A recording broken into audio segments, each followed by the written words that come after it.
میں سے جناب شب القدر ختم قرآن کی اس مجلس میں حاضر ہیں۔ اللہ تبارک و تعالیٰ سے دعا ہے کہ مجھ گنہگار سیاحکار خطا کار اور تمام حضرات اس حاضرین کو وہ اپنی بارگاہ میں شرف و قبولیت عطا فرمائے۔ جو قرآن مجید فرقان حمید پڑھا گیا تراویح میں آپ نے سماعت فرمائی، اللہ تعالیٰ اس کا اجر عظیم عطا فرمائے۔ اللہ تبارک و تعالیٰ نے قرآن مجید فرقان حمید کے نزول کے حوالے سے ماہ رمضان مبارک کا ذکر فرمایا۔ شہر رمضان الذی انزل فیہ القرآن، یہ وہ ماہ مقدس ہے کہ جس میں قرآن مجید فرقان حمید کا نزول ہوا۔ اور پھر سورہ قدر میں اللہ تبارک و تعالیٰ نے ارشاد فرمایا انا انزلناہ فی لیلۃ القدر وما ادراک ما لیلۃ القدر لیلۃ القدر خیر من الف شہر تنزل الملائکۃ والروح فیہا بإذن ربہم من کل امر سلام ہی حتی مطلع الفجر۔ بے شک ہم نے قرآن مجید فرقان حمید کو شب قدر میں نازل فرمایا۔ لیلہ کہتے رات میں، لیلۃ القدر قدر والی رات میں یہ کلام نازل ہوا۔ اور تم کیا جانو کہ یہ قدر والی رات کیا ہے؟ یعنی انسانی ذہن اس کا احساس نہیں کر سکتا، اس کا ادراک نہیں کر سکتا کہ یہ رات کتنی عظمتوں والی رات ہے۔ قدر والے رب نے قدر والے کلام کو قدر والے نبی پر شب قدر میں نازل فرمایا۔ اور قدر کے معنی کیا ہے؟ قدر کے معنی ہے یہ اقدار، اس کی جمع ہے، قدر کی جمع اقدار ہے۔ یعنی قرآن مجید فرقان حمید کی لائی ہوئی اقدار مستقل ہے، تبدیل نہیں ہوتی۔ رب فرماتا ہے وما ادراک، اور تم کیا جانو، تم کیا اس کا ادراک کر سکتے ہو کہ یہ لیلۃ القدر کیا ہے؟ خیر من الف شہر، بہتر ہے، الف کہتے ہیں ہزار، ہزار مہینوں سے بھی زیادہ افضل۔ شہر مہینے، تو ہزار مہینوں سے بہتر یہ رات، ہزار مہینوں کے برابر نہیں، 1000 مہینے 84 سال قریبی کے برابر۔ یعنی اس شب قدر میں ایک رکعت نفل اگر آپ پڑھیں گے تو 84 سال تک نفل پڑھنے کا ثواب ملتا ہے۔ ایک آیت اگر پڑھ لیں گے قرآن مجید فرقان حمید، ایک سجدہ کر لیں گے، کوئی ایک عبادت اگر کر لیں گے تو اس کا اجر ایسے ہے جیسے کسی نے 84 سال تک مستقل عبادت میں گزارے۔ تو خیر من الف شہر، یہ تو 84 سال 1000 مہینے بنے، اور خیر من یعنی اس سے بھی زیادہ، جس کی جیسی نیت ہوگی، جس کا جیسا اخلاص ہوگا، جس کا جیسا اللہ تبارک و تعالیٰ سے تعلق ہوگا، اللہ تبارک و تعالیٰ اجر اسی اخلاص کی بنا پر اس کو اس کی مقدار میں عطا فرما دے گا۔ اور کیا ہوتا ہے اس رات میں؟ تنزل الملائکۃ، نازل ہوتے ہیں ملائکہ۔ یعنی ایک روایت میں آیا کہ زمین پر اس کثرت سے فرشتے اس رات میں نازل ہوتے ہیں کہ زمین پر پیر رکھنے کی جگہ نہیں بچ سکتی۔ اس کثرت سے آسمانوں سے فرشتے زمین پر اترتے ہیں اور وہ دیکھتے ہیں کہ اللہ کے بندے مومنین قرآن مجید فرقان حمید کی تلاوت کر رہے ہیں۔ کوئی حالت سجدہ میں ہے، کوئی حالت قیام میں ہے، کوئی حالت سجود میں ہے، کوئی اللہ کی بارگاہ میں گریہ اور زاری کر رہا ہے، کوئی اللہ تبارک و تعالیٰ کی بارگاہ میں اپنے گناہوں کی بخشش طلب کر رہا ہے۔ دنیاوی نعمتیں مانگ رہا ہے، کوئی اخروی نعمتیں مانگ رہا ہے، کوئی دونوں نعمتیں مانگ رہا ہے۔ رب فرماتا ہے تنزل الملائکہ والروح، اور جبرائیل امین کی تشریف لائے۔ جبرائیل امین کی معیت میں انگنت ملائکہ زمین پر غلامان مصطفیٰ اور مومنین کی زیارت کے لیے نیچے اترتے، ان کو دیکھنے کے لیے اور ان کی دعاؤں پر آمین کہتے ہیں۔ اب اندازہ لگائیں کہ جس رات کی عبادت اور مانگی ہوئی دعاؤں پر فرشتے آمین کہیں تو اللہ جل وعلا کی بارگاہ سے اس کو خالی نہیں لوٹائے گا۔ فرمایا اپنے رب کے اذن سے نازل ہوتے ہیں، اور یہ سلسلہ طلوع فجر تک جاری و ساری رہتا ہے۔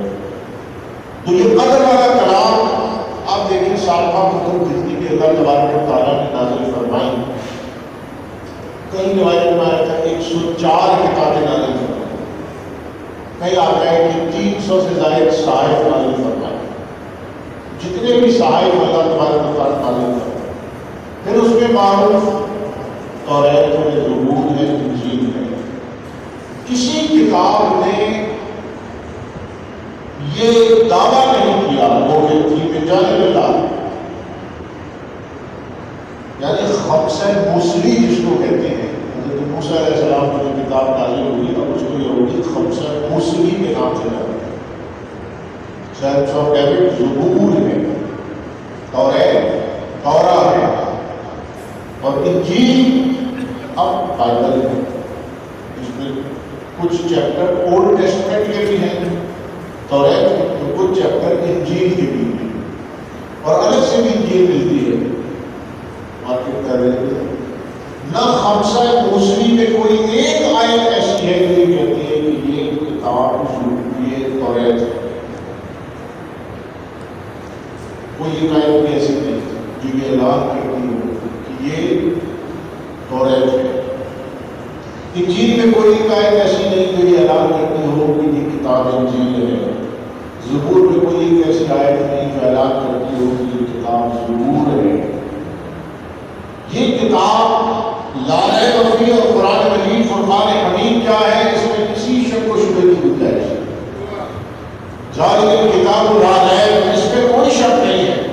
شک پڑھنے والے کی کتاب میں ہو سکتا ہے، شک اس کے علم میں ہو سکتا ہے، شک اس کے ادراک میں ہو سکتا ہے، شک اس کی سوچ و سمجھ میں ہو سکتا ہے، لیکن یہ کتاب منزہ ہے تمام شکوک و شبہات سے۔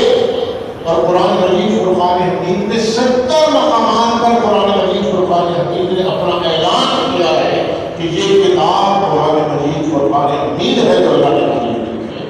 یہ کتاب اپنا اعلان خود کرتی ہے کہ یہ کتاب وہ کتاب ہے جو اللہ تبارک و تعالیٰ نے نازل فرمائی۔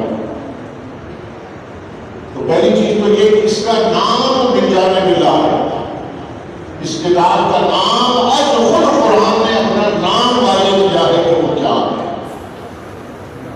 یہ کتاب کا نام کسی انسان کا رکھا ہوا نام نہیں، یہ من جانب اللہ ہے، اور آج تک اس کی دلیل 70 آیات میں قرآن کا نام موجود ہے اس کتاب میں کہ یہ کتاب قرآن مجید فرقان حمید ہے۔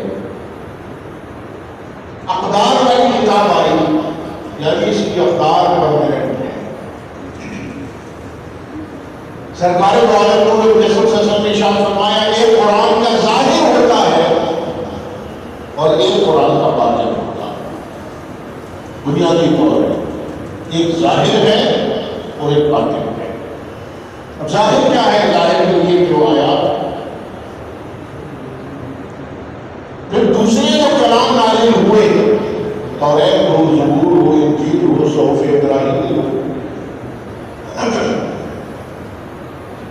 ان میں بہت سے ایسے ہوئے کہ الفاظ اللہ کے نہ تھے، الفاظ نبی کے تھے، اور مفہوم اللہ کا تھا۔ الفاظ اللہ کے نازل کردہ نہیں، نبی نے جو تعلیم نہیں بتایا، مجھ پر جو شریعت نازل ہوئی ہے، مجھ پر جو کتاب نازل ہوئی ہے، اس میں یہ احکام، یعنی الفاظ کا چناؤ نبی کا کام اور مفہوم من جانب اللہ کا۔ حضرت موسیٰ علیہ السلام کو لوحے بنا کے دی،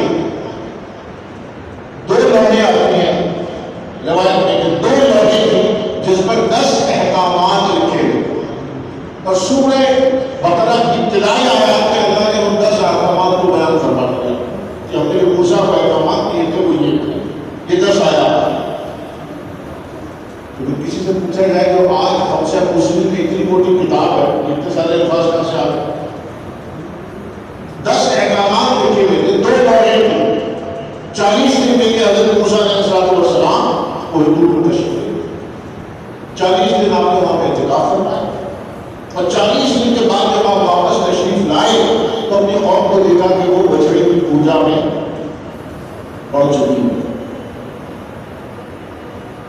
تو وہ 2 لوحے 40 دن کے بعد جب آپ تشریف لائے تو اللہ نے توریت 2 لوحے بنا دیے 10 احکامات تھے اس میں.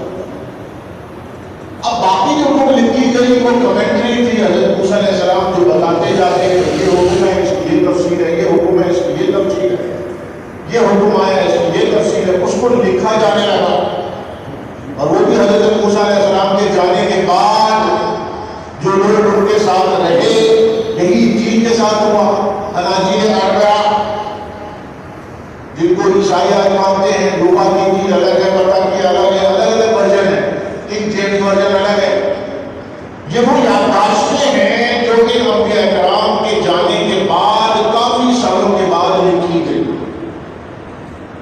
جو ساتھ ہوتے تھے جیسے حضور اکرم صلی اللہ علیہ وسلم کے ساتھ رہنے والوں کو ہم صحابہ کہتے ہیں.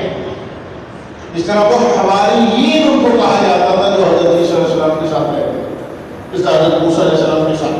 ان کی یادداشتیں تھیں کہ جو یادداشتیں ان کو یاد تھی وہ انہوں نے لکھوا دی وہ لکھوا دی لہٰذا اس میں تحریف ہوتی چلی.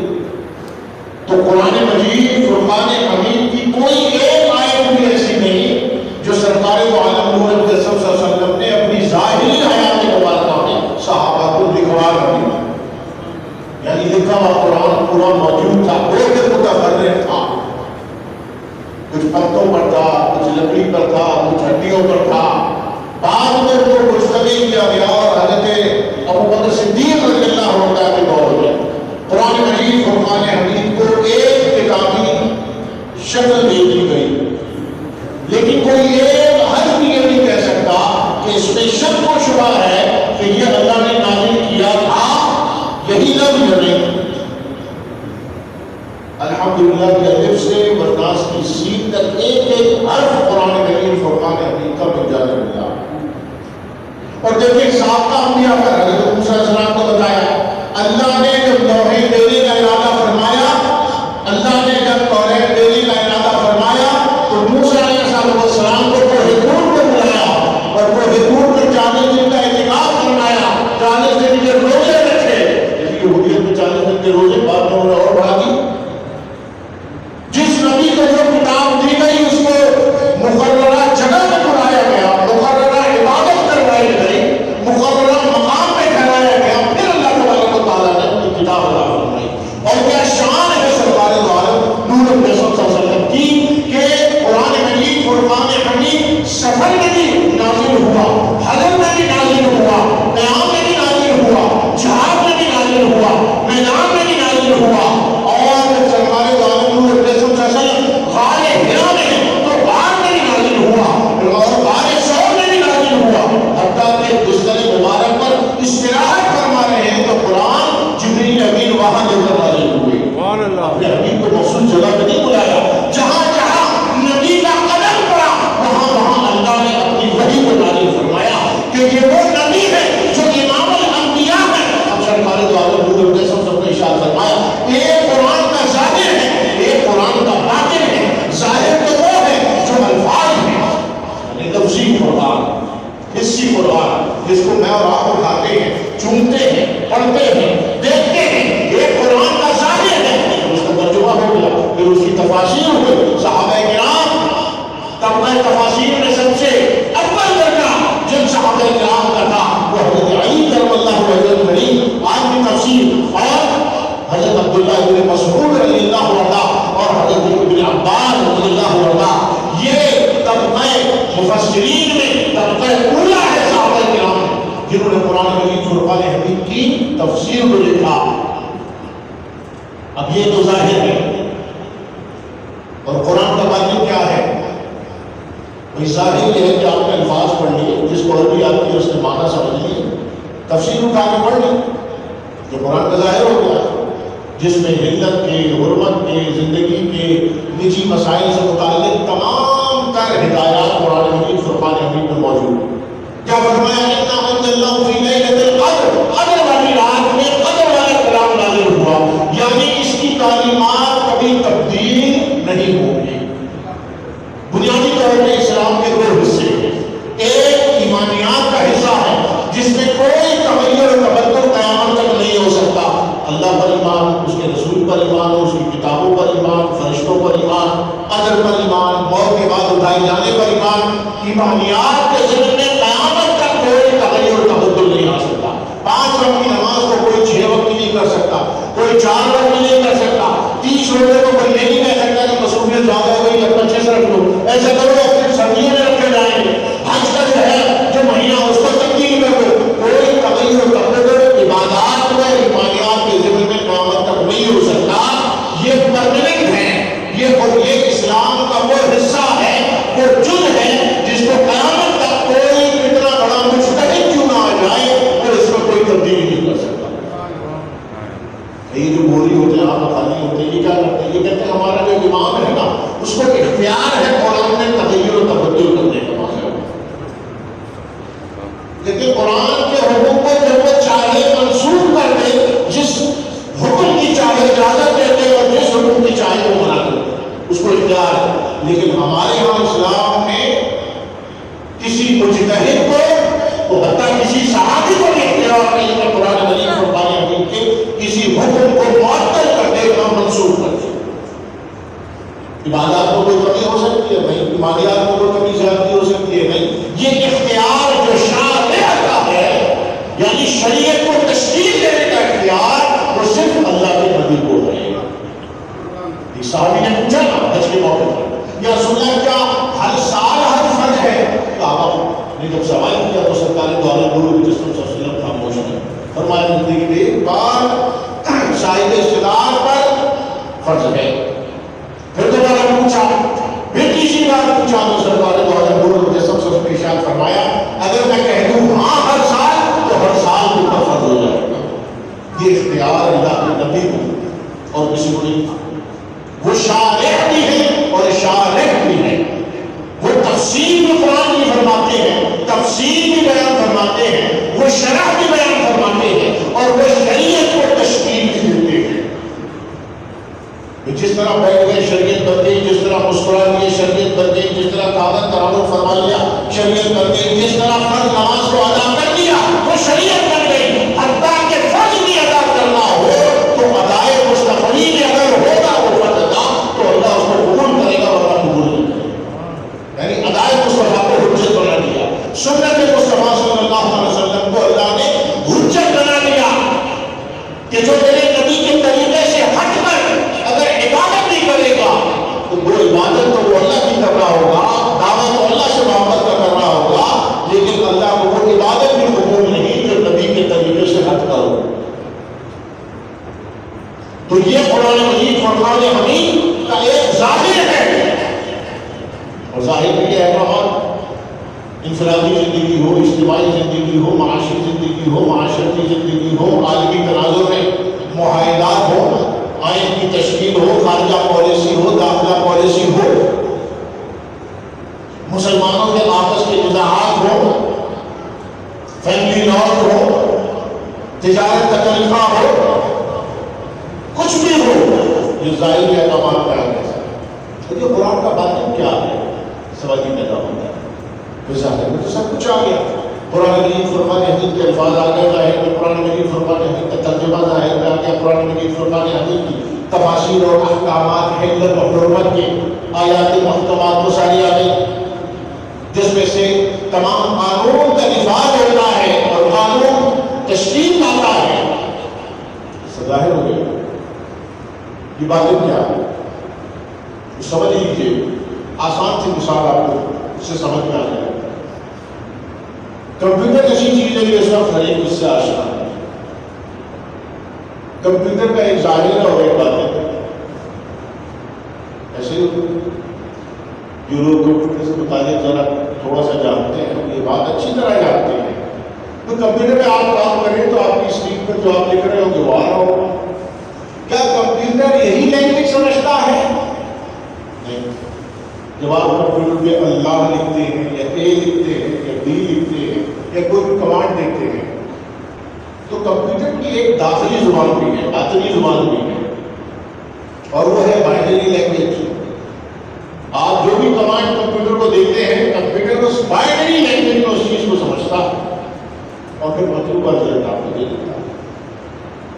اور جب یہ کی بورڈ اور یہ ماؤس وغیرہ ایجاد نہیں ہوئے تھے، ماؤس جب ایجاد نہیں ہوتا، ونڈوز نہیں آئی تھی، تو وہ کمانڈ سے ہی لکھا جاتا ہے، وہ پوری لمبی کمانڈ لکھی جاتی تھی اور اس کے بعد پھر کوئی کام ہوتا تھا۔ ایسے ہی ہوتا ہے۔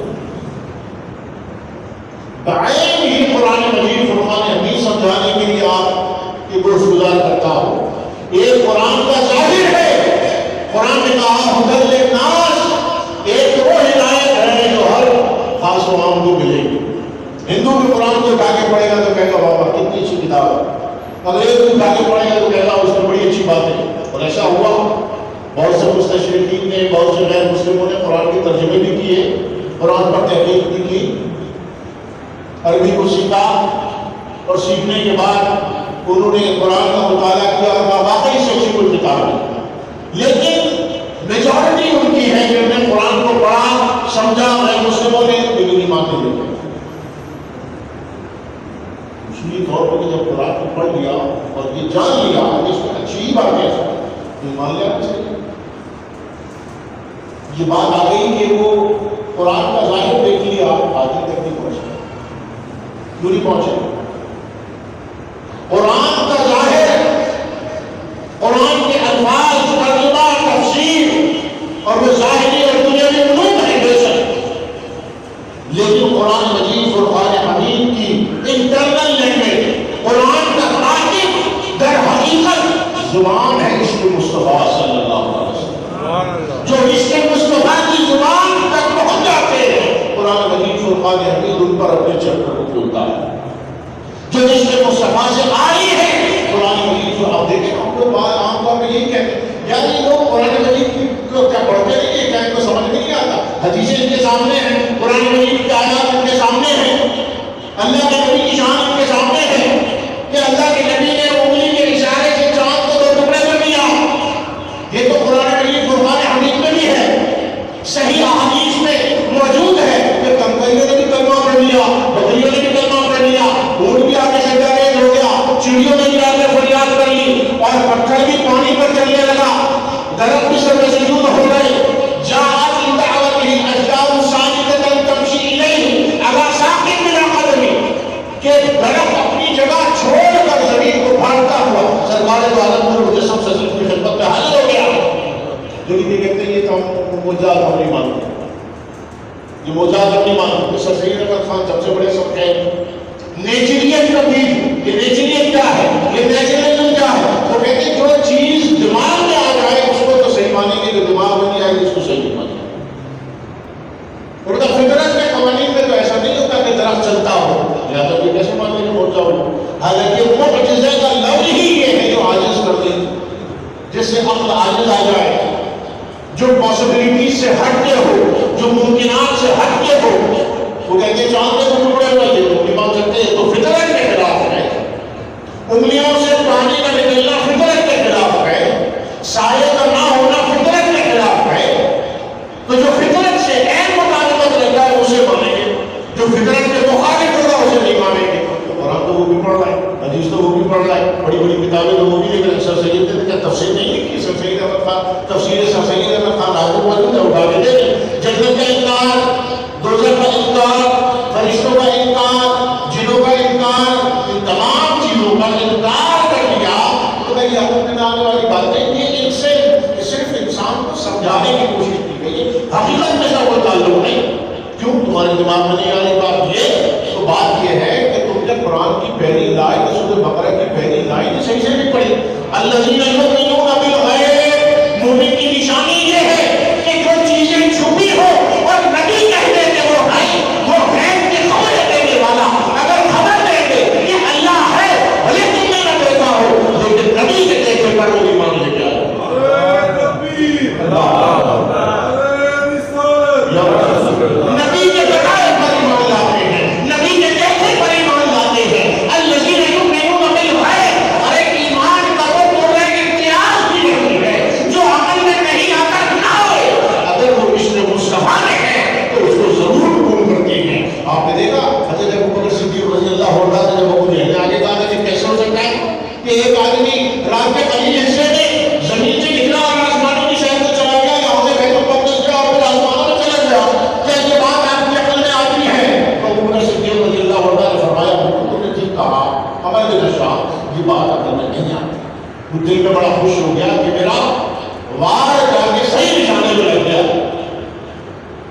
جملہ آپ نے توقع سے فرمایا، فرمایا یہ بات میری عقل میں شامل نہیں ہو سکتی لیکن میرے عشق میں شامل ہے، اگر اللہ کے نبی نے کہا ہے تو میں گواہی دیتا ہوں کہ وہ برابر ہے۔ سبحان اللہ، یہ ہے ایمان۔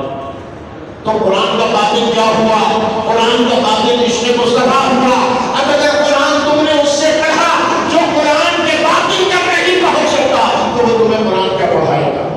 اس کے آگے تو خود بندے پڑے ہیں، وہ تو گزار کا خود انکار کر رہا ہے، وہ تو شان مصطفیٰ کا خود انکار کر رہا ہے۔ ارے قرآن کو سمجھنے کے لیے صاحب قرآن سے محبت اور رشتہ ہونا لازمی ہے۔ اور ان کنتم تحبون اللہ فاتبعونی، مجھ سے محبت کا دعویٰ بعد میں کرو، پہلے نبی سے یہ سرٹیفکیٹ حاصل کر لو کہ نبی کی بارگاہ میں تم کو شرف قبولیت ہو گئی ہے۔ اگر نبی نے تمہیں اپنے غلاموں میں قبول کر لیا ہے تو اللہ فرماتا ہے پھر میں تمہاری توحید کو قبول کروں گا، ورنہ قبول نہیں کروں گا۔ تو قرآن مجید فرقان حمید کا باطل کیا ہوا؟ عشق مصطفیٰ۔ وہ زبان کیا ہے جو قرآن، جس سے قرآن اپنے قاری پر گواہ ہوگا، اپنے قاری کی شفاعت کرے گا۔ وہ قرآن مجید فرقان حمید اپنے اسرار اور اپنے ایسے علوم کے دریچے کھول دے گا۔ قرآن ہر ایک پر اپنے علوم کے دریچے نہیں کھولتا۔ بھئی کیا ہوگا اللہ تمہارے کو تعالیٰ میں سنے گا، یہی کہا واسطے نہیں سکا نال لذین یدعون ربهم بالغداۃ والعشی۔ اور سورہ فاتحہ میں کیا کہا؟ یا اللہ میں صراط مستقیم پر چلنا چاہتا ہوں، اور رب نے فرمایا صراط الذین انعمت علیہم، جاؤ ان کی بارگاہ میں بیٹھ جاؤ تو صبح و شام اللہ کا ذکر کرتے ہیں، جاؤ ان کی بارگاہ میں بیٹھ جاؤ تو صبح و شام میرے نبی کے عشق میں مستغرق رہتے ہیں۔ یا اللہ آنا تیری طرف چاہتا ہوں، بھیجتا مجھے اپنے بندوں کی طرف ہے۔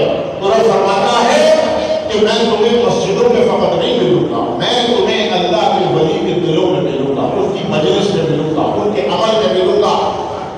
اور سرکار عالم حضور صلی اللہ علیہ وسلم نے ارشاد فرمایا ان اولیاء کے لیے کہ جس نے اولیاء کو دیکھ لیا گویا اس نے مجھے دیکھ لیا۔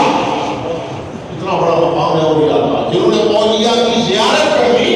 سرکار نے فرمایا کہ جس نے میری امت میں اولیاء کی زیارت کی گویا اس نے میری زیارت کی، اور جس نے نبی کی زیارت کری سرکار دو عالم حضور صلی اللہ علیہ وسلم نے ارشاد فرمایا من رانی فقد رأى الحق، جس نے مجھے دیکھ لیا گویا اس نے اللہ کو دیکھ لیا۔ تو اللہ کہاں ملے گا؟ اللہ والوں کی مجلس میں ملے گا، اللہ والوں کے کردار میں ملے گا، اللہ والوں کی گفتار میں ملے گا، اللہ والوں کے شنگت اور معیت میں ملے گا۔ تو اللہ نے حکم یہ دیا تھا اب قرآن اگر کوئی ایسا کہے تو مجھے عربی بھی آتی ہے، میں نے ترجمہ بھی پڑھا ہے، میں نے تفسیر بھی پڑھی ہے، مجھے سب کچھ آتا ہے، قرآن سیکھ لو، تو ہم یہ چیز چیک کرنے والی ہے وہ یہ ہے کہ کیا آیا یہ قرآن مجید کے باطل سے واقف ہے؟ اور قرآن کا باطل عشق مصطفیٰ ہے۔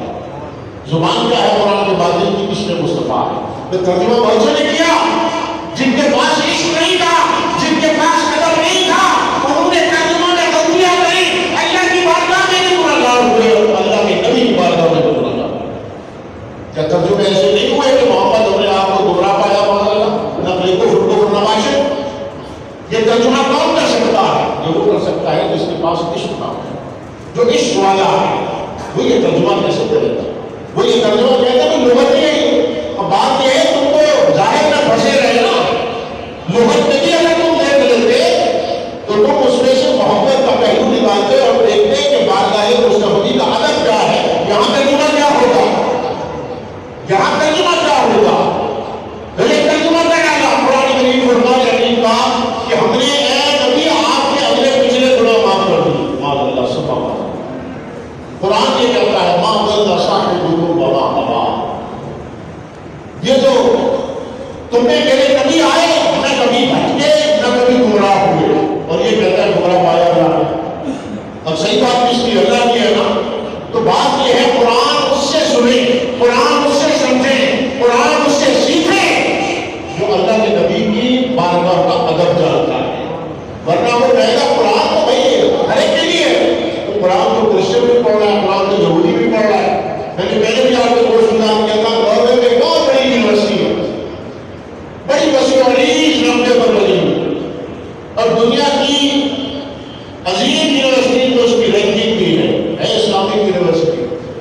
یہ کوریڈور میں جب آپ داخل ہوں تو اس کی ایک طرف سورہ یاسین اور دوسری طرف سورہ رحمان لکھی ہوئی. نہ ایک پڑھنے والا مسلمان ہے نہ ایک پڑھانے والا وہاں مسلمان ہے. یہودی پڑھاتے ہیں اور غیر مسلموں کو پڑھاتے ہیں. اب اسلام کو ان سے جا کے سیکھے گا تو کیا سکھائیں گے؟ اب آپ کہیں قرآن تو ہے کسی سے بھی پڑھ لیں. یہ کسی سے بھی پڑھ لیں. جب اللہ تبارک و تعالیٰ نے قرآن مجید فرقان حمید میں یہ واضح طور پہ ارشاد فرما دیا کہ صراط استقامت تمہیں وہاں ملے گی کہ جو میرے اولیاء ہیں ان کی بارگاہ صراط الذین انعمت علیہم. اللہ کا انعام کن پہ ہوا؟ یہودیوں پر ہوا نہیں, عیسائیوں پر ہوا نہیں, گستاخوں پر ہوا نہیں. اللہ کا انعام کن پر ہوا؟ صدیقین پر ہوا, صالحین پر ہوا, شہداء پر ہوا, جو اللہ کے حبیب تھے ان پر ہوا. تو در حقیقت قرآن مجید فرقان حمید کا باطن اس میں مصطفیٰ ہے. ظاہر کبھی نہیں سمجھتا اگر باطن نہ سنوارا جائے. لاکھ آپ وضو کر کے نمازیں پڑھتے رہیں لیکن اگر حضور یہ قلب نہیں آئے گا کہ بارگاہ میں تو نمازیں قبول ہوگی کیا؟ نعرہ تکبیر, نعرہ رسالت, نعرہ حیدری. تو نمازیں قبول ہوگی؟ بالکل نہیں ہوگی. ایک شخص روزہ رکھ لے, کھانا پینا چھوڑ دے, بجائے نمازیں بھی پڑھتا رہے, لیکن اگر اس کا مقصد تقوی کا حصول نہیں ہے, اس کا مقصد اللہ اور کے رسول کی رضا نہیں ہے, اور سنت کے مطابق وہ روزہ نہیں رکھتا, سنت کے مطابق وہ نماز نہیں پڑھتا, اس کی داخلی کیفیات بالکل غائب ہے, تو یہ تو منافقت ہو گئی کہ اوپر سے ہم نے کام کر لیا اور دل سے ہم خالی. تو دیکھیں ظاہر جو ہے وہ نہیں سمجھے گا جب تک باطن پر کام نہ کر لیے. ہر چیز کے دو جہتیں ہیں. یہ قرآن کی بات ہوئی نا, قرآن کا ایک ظاہر ہے اور ایک باطن ہے.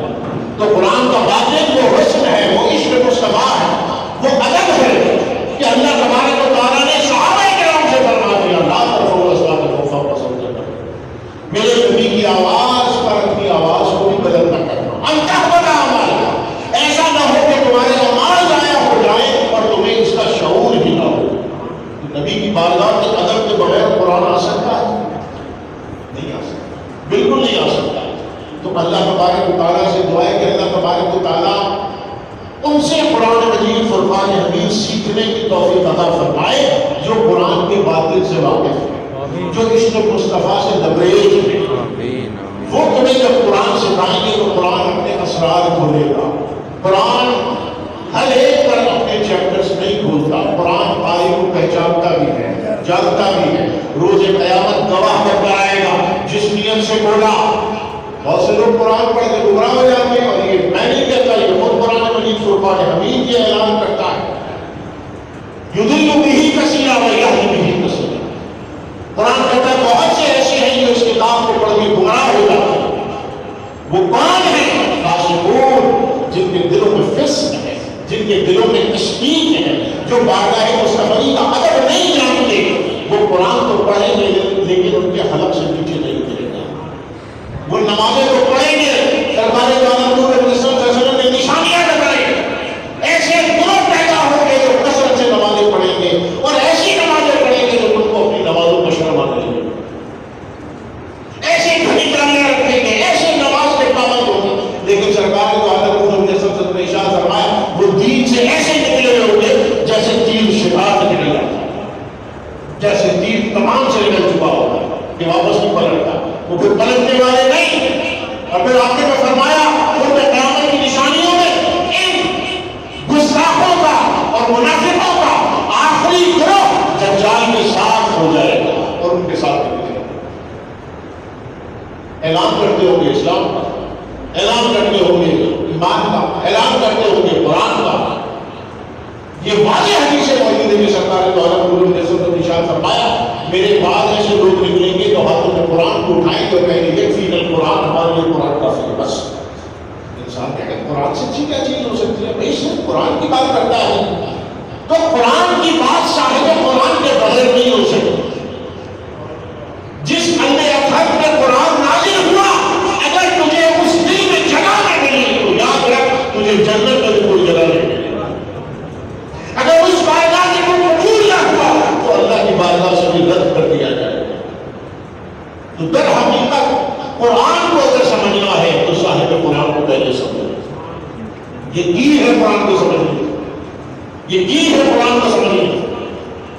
اور صحابہ کرام نے نہیں کیا کہ حضور القرآن سید العالمین محمد رسول اللہ صلی اللہ تعالی علیہ وآلہ وسلم کے عشق میں آ ڈوب کر قرآن مجید چھپانے نہیں پڑتے. اور جب وہ کلام فرماتے تو بڑے بڑے عرب کے فصحاء اور بلغاء وہ گونگے ہو جاتے. ولید بن مغیرہ گیا، بڑا فصیح اور بلیغ تھا، مکے میں قرآن مجید فرمانے حبیب کا نزول ہو رہا ہے. اور روسا عرب نے اس کو بلایا اور بلا کے کہا تم سے اچھی زیادہ فصیح اور بلیغ عربی اور شعر بڑی کون کر سکتا ہے؟ جاؤ ذرا جا کے دیکھو جو محمد بن عبداللہ کیا کلام کرتا ہے، کون سی شعر کرتا ہے، کہاں کی شاعری سیکھ لی. ادھر سرکار دو عالم نور جسم سسل کی بارگاہ میں گیا، واپس پلٹ کے آیا، اس کی قوم نے اس سے پوچھا کیا کہتے ہو تو کیا کہتے؟ کہتا ہے میں کیا کہوں، میں تم سے کیا کہوں. ان کی زبان سے نکلنے والے الفاظ کو سن کے میں مبہوت ہو گیا، ایسا لگتا تھا کہ مجھے زبان آتی ہی نہیں ہے. اتنا بتا سکتا ہوں کہ جو کلام یہ پڑھتے ہیں، جو ان کی زبان اثر سے نکلتا ہے، اللہ کو غالب آ کے رکھے گا. ان کا لائحہ دین اور کلام اس کے سامنے کوئی کلام ٹھہرنے والا نہیں.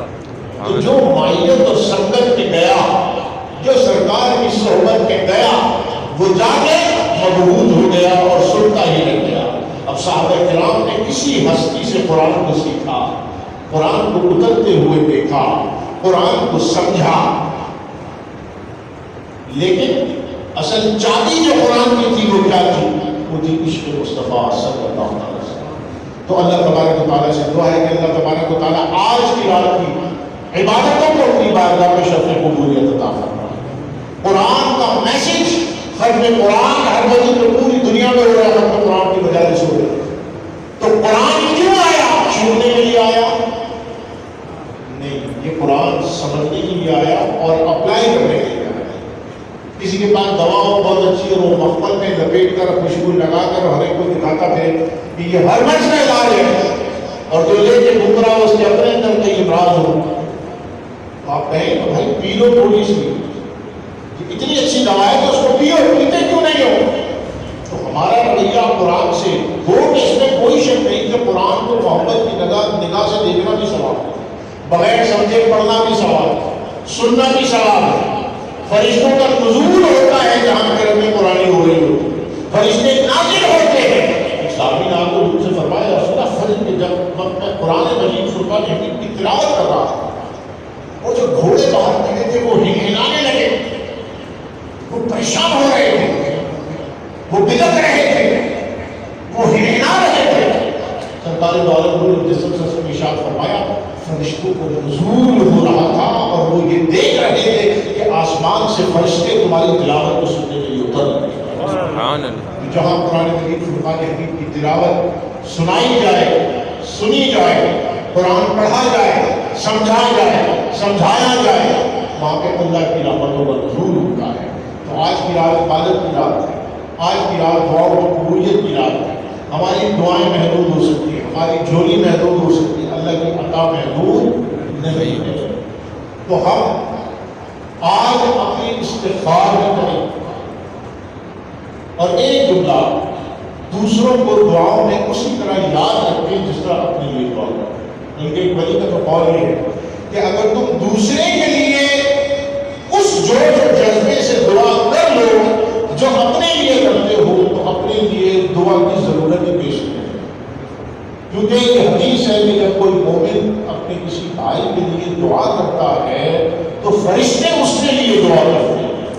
تو اگر آپ اور میں یہ چاہتے ہیں کہ فرشتے ہمارے لیے اللہ کی بارگاہ میں استغاثہ پیش کریں اور دعا کریں تو ہم اپنے مومن بھائی کے لیے ویسے بھی دعا کریں جیسے ہم اپنے لیے کرنا چاہتے ہیں. تو اللہ تبارک و تعالیٰ سے دعا ہے کہ اللہ تبارک و تعالیٰ آج کی رات کی عبادتوں کو، نوافل کو اپنی بارگاہ میں قبول مقبول فرمائے اور آج کی رات کی برکتوں سے ہم سب کو محروم ہونے کی توفیق عطا فرمائے. اور